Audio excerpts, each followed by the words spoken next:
Els expliquem ara un projecte solidari que ha nascut a l'Empordà. Es tracta de recollir bicicletes per tot l'Estat que arreglen si cal i les fan arribar a qui les necessita, aquí i també a l'estranger. Bicicletes que canvien la vida d'algunes persones. Totes aquestes bicicletes aniran a parar a persones que ho necessitin.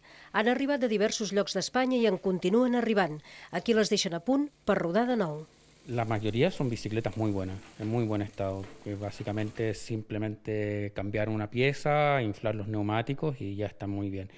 Y bueno, también nos han llegado algunas que necesitan un poco más de trabajo más a fondo.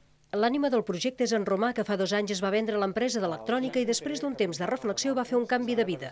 Avui dirigeix un equip de 9 persones. Amb una inversió de 300 euros han aconseguit tirar endavant un projecte per recuperar el que no usem i donar-ho amb il·lusió a qui li fa falta. S'hi han començat a implicar un munt de persones i empreses.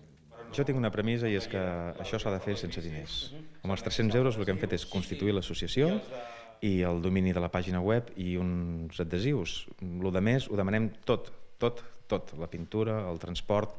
Tenim 2 magatzems gratuïts a Figueres de més de 200 metres quadrats per guardar les bicicletes. A l'agost van repartir per l'Empordà les primeres 90 bicicletes i ja estan recollint les que repartiran per Nadal entre nens i adolescents. Tenen més projectes, com la compra de 132 bicicletes a l'Índia que donaran a nenes de Nantapur perquè puguin fer els 4 o 8 quilòmetres fins a l'institut i no quedar-se a casa sense estudis.